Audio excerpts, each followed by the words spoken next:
Auzubillahiminash-shaytanir-rajim. Bismillahir-rahmanir-rahim. Assalamu alaikum viewers. I am Zainab Rashid and welcome to my channel. आज जो है lecture हम onward जो है जहाँ से हमने लास्ट वीडियो में छोड़ा था जू 301 का 100 टू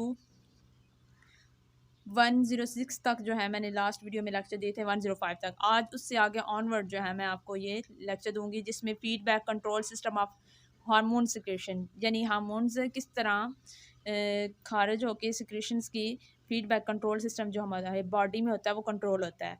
तो इधर हम जो इसमें शॉर्ट क्वेश्चन बन रहा है वो मैं बताती हूँ, जिसमें आपको पता चलेगा फीडबैक कंट्रोल सिस्टम क्या होता है और हार्मोन किस तरह इसको कंट्रोल करते हैं। First of all short question है, write a note on feedback control hormone.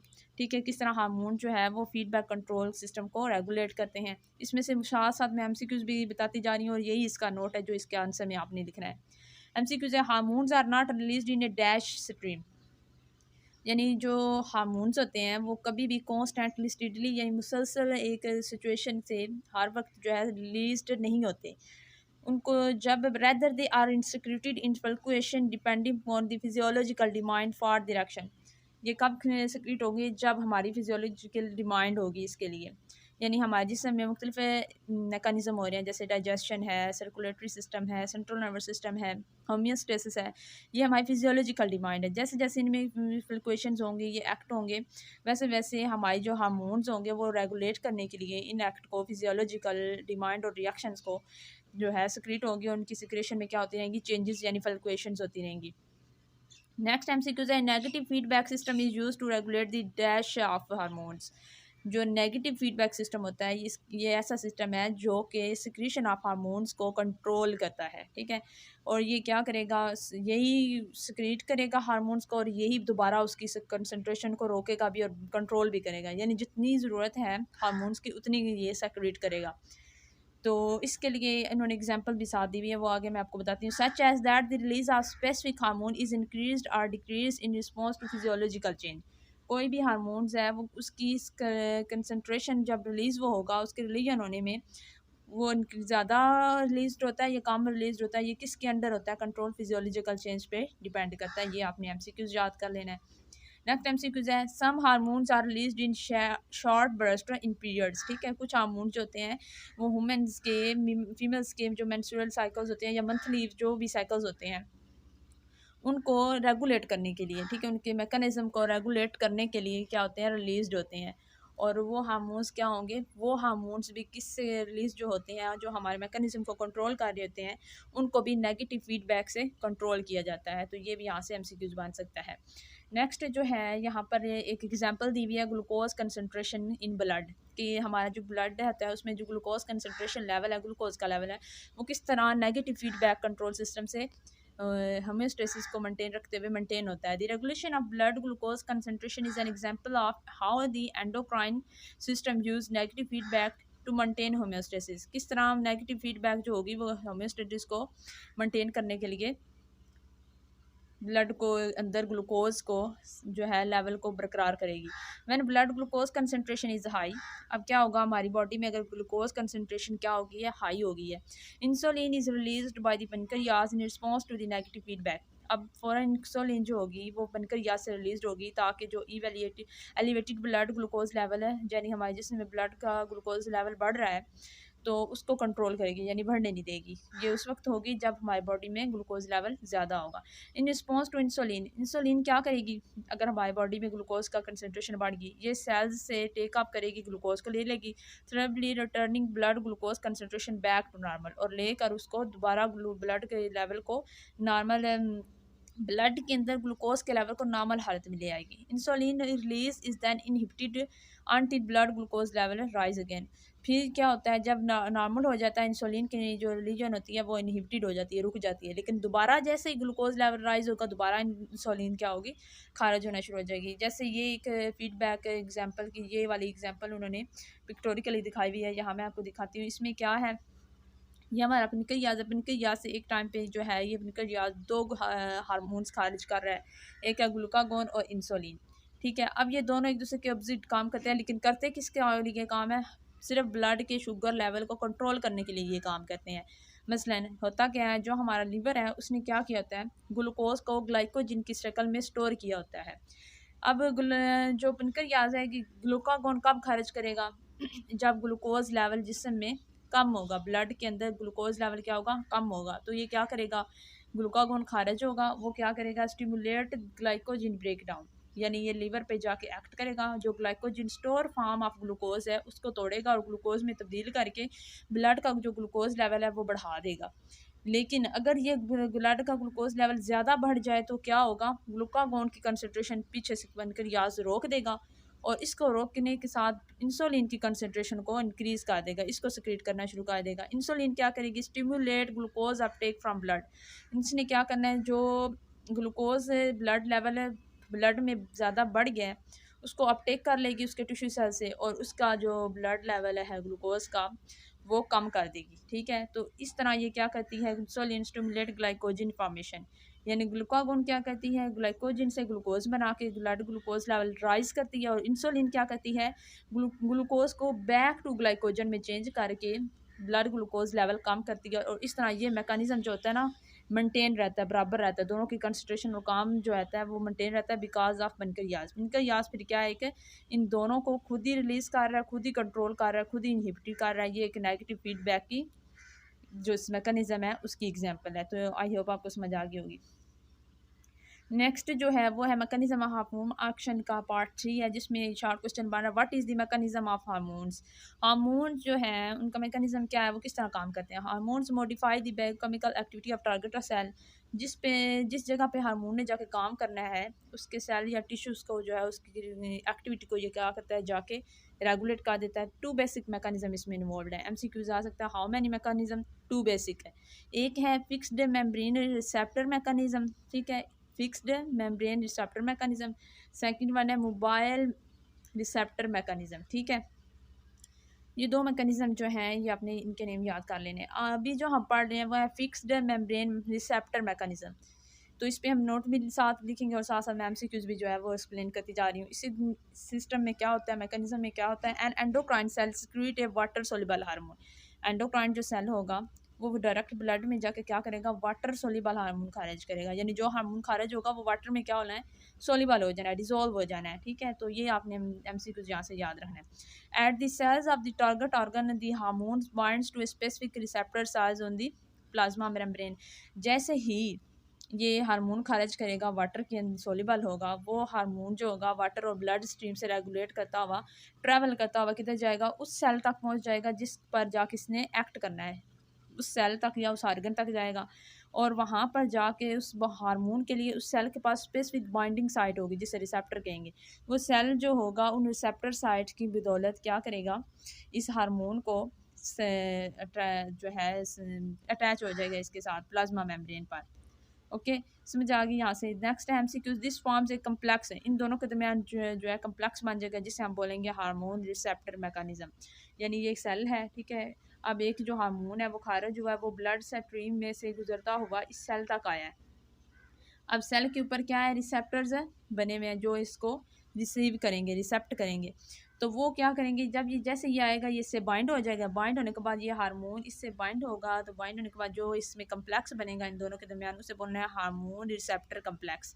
इसे कहते हैं, ये वाला जो है हमारा फर्स्ट प्रोसीजर था फिक्स्ड मेम्ब्रेन रिसेप्टर, यानी जिसके ऊपर मेम्ब्रेन के ऊपर रिसेप्टर मौजूद होते हैं। ठीक है, this complex activates the enzyme adenylate cyclase in the membrane. इस कम्प्लेक्स ये जैसे ही बनेगा, ठीक है, ये कम्प्लेक्स बना है हमारे पास, इस तरह ये हार्मोन आया, इस अपने टारगेट सेल पर इसने आके बाइंड हो गया।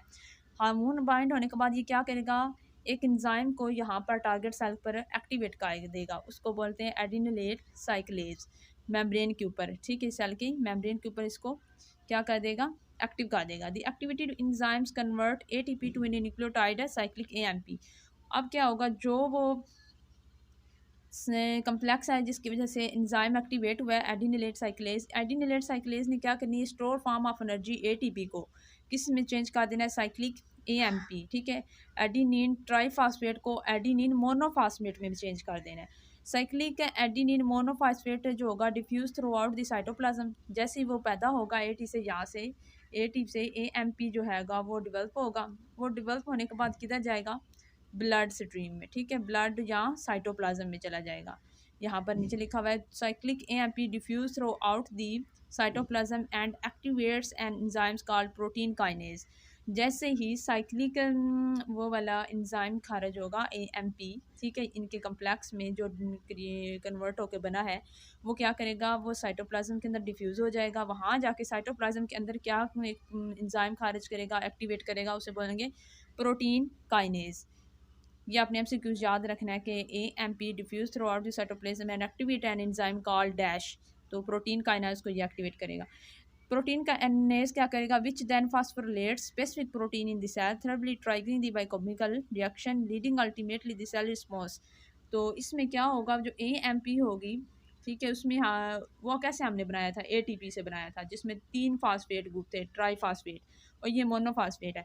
जैसे ही ये AMP जाके उस प्रोटीन को खारिज से बनाएगा, डेवलप करेगा, कौन सी प्रोटीन को, प्रोटीन काइनेज को। तो प्रोटीन काइनेज क्या करेगी, फास्फोरिलेट कर देगी खास किस्म की प्रोटीन्स को ब्लड के अंदर, ठीक है, जो ब्लड और साइटोप्लाज्म के अंदर प्रोटीन्स होंगी उनको फास्फोरिलेट कर देगी, यानी उसमें फास्फोरिक जो रिएक्शन है वो करेगी क्या, और फास्फोरिक केमिकल रिएक्शन को बढ़ा के वो क्या करेगी, leading ultimately cell response.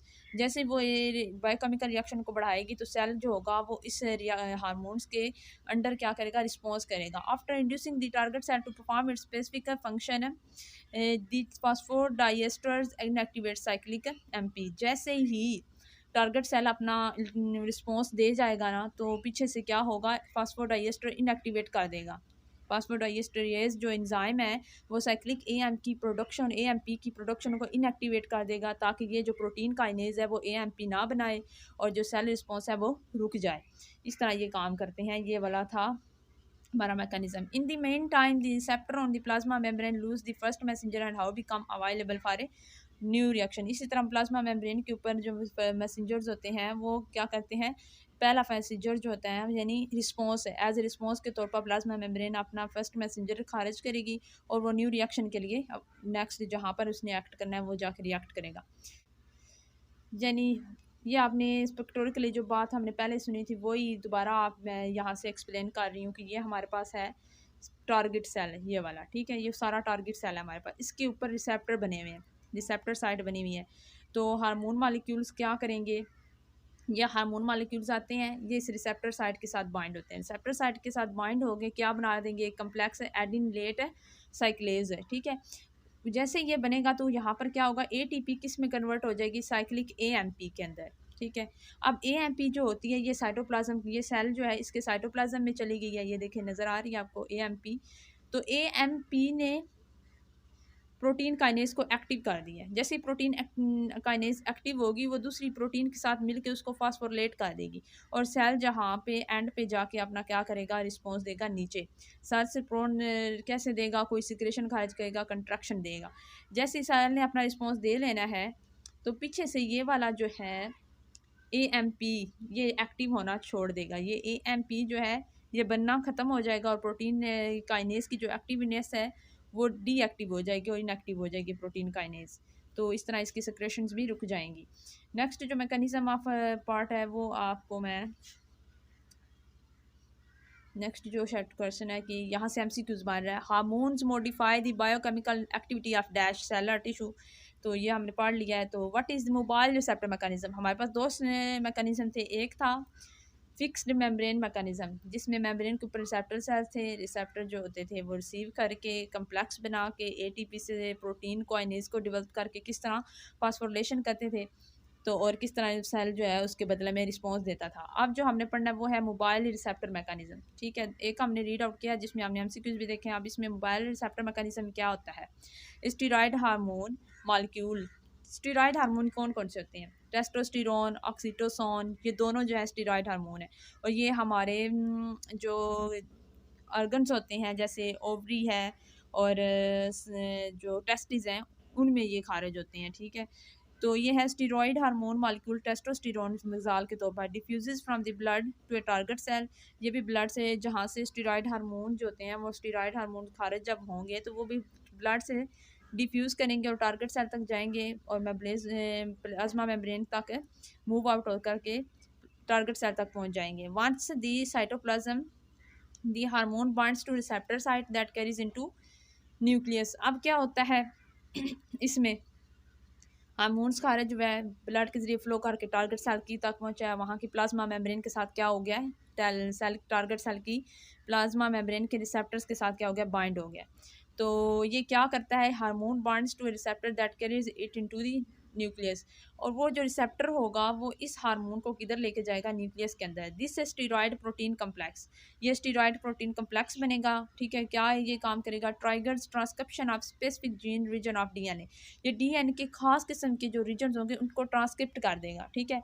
Transcript करेगा यानी कोडिंग और डीकोडिंग वाला यहाँ पे अमल है, ताकि प्रोटीन की जो सिंथेसिस है वो हो सके। तो जैसी ट्रांसक्रिप्शन होगी डीएनए की कुछ रीजन की, तो मैसेंजर आरएनए क्या करेगा, transcript is then translated into a gene, फिर इसको वो क्या कर देगा, वो डीएनए जो ट्रांसक्रिप्शन रीजन थे उनको ट्रांसक्रिप्ट करके किए हुए रीजन को वो ट्रांसलेट कर देगा इनको gene via product protein synthesis in the cytoplasm. यानी ये सारा काम किधर हो रहा है, साइटोप्लाज्म के अंदर हो रहा है। यहाँ पर देखें, ये जो ऊपर जो पिक्चर थी ये स्टेरॉयड हार्मोन की थी जो हमने पहले देखी, ये स्टेरॉयड हार्मोन है, ठीक है। ये आया है, इसने सिक्रेशन खारिज की, स्टेरॉयड हार्मोन जहाँ से कोई भी आया है, जैसे टेस्टोस्टेरोन है, ये आया है इसके अंदर रिसेप्टर ऑफ प्लाज्मा मेम्ब्रेन। ये किससे बाइंड हुआ है, प्रोटीन रिसेप्टर से बाइंड हुआ है। बाइंड होने के बाद ये किधर चला गया, सेल के न्यूक्लियस के अंदर। ये गोल सा न्यूक्लियस नज़र आ रहा है आपको, इसके साथ न्यूक्लियस के साथ जाएगा और डीएनए को ट्रांसक्रिप्ट कर देगा। डीएनए को ट्रांसक्रिप्ट करेगा, जो डीएनए को ट्रांसक्रिप्ट होगी, डिकोडिंग होगी इंफॉर्मेशन की, वो मैसेंजर आरएनए ले जाएगा, और ले जाने के बाद उससे क्या करेगा, फर्दर राइबोसोम के अंदर जाके न्यू प्रोटीन बना देगा, ठीक है। ये प्रोटीन की फॉर्मेशन हो रही है, जैसे न्यू प्रोटीन बनेगी सेल का जो होगा रिजल्ट प्रोटीन भी बनेगी, और सेल क्या करेगा, इस स्टेरॉयड हार्मोन के एक्शन के नतीजे में रिस्पॉन्स भी करेगा। तो ये जो थे स्टेरॉयड हार्मोन एक्शन थे, यही बात उन्होंने यहाँ पर भी क्या की हुई है, बयान की हुई है। नेक्स्ट है this steroid hormone protein complex, ये मैंने उधर समझा दिया, ये आप रीड आउट कर लीजिएगा, ये तस्वीर भी दोबारा शो हो रही है। नेक्स्ट जो यहाँ से शॉर्ट क्वेश्चन बन रहा है, एमसीक्यूज बन रहा है, this survival of any group of animals depends upon, किसके ऊपर, कोई भी एनिमल्स का ग्रुप है उनका वो किस पर सर्वाइव करता है, किस पे डिपेंड करता है, उसकी ग्रोथ पे, उसकी मेचुरेशन पे, उसकी रिप्रोडक्शन पे, ठीक है। ये तीन चीज़ें आपने याद रखनी है। The survival of any group of animals depends upon growth, maturation and reproduction. Thus chemical जो होते हैं, यही केमिकल जो हमने हार्मोन्स पढ़े, रेगुलेट करते हैं किस किस को, ग्रोथ को, मैचुरेशन को, रिप्रोडक्शन को, ठीक है। तो वो वाले हार्मोन्स जो इनको कंट्रोल करते हैं, इन मैकेनिज्म को, ग्रोथ वाले को, मैचुरेशन को, रिप्रोडक्शन को, वो फर्स्ट हार्मोन्स थे जो कि डेवलप हुए during the course of animal evolution. यानी शुरू में जब एनिमल इवॉल्व होते थे, उसमें जो न्यू हार्मोन्स पैदा होते थे उनका काम क्या था, फर्स्ट हार्मोन्स जो थे उनका काम क्या था, ग्रोथ करना, मैचुरेशन करना और रिप्रोडक्शन को कंट्रोल करना। ये मेन जो तीन फैक्टर होते थे इनको कंट्रोल करते थे। नेक्स्ट एमसीक्यूज है, the first hormones were probably कौन सा था फर्स्ट हार्मोन, जो शायद अभी कंफर्म नहीं है, शायद कह रहे हैं कि प्रोबेबली कौन सा था, न्यूरोसिक्रेशन।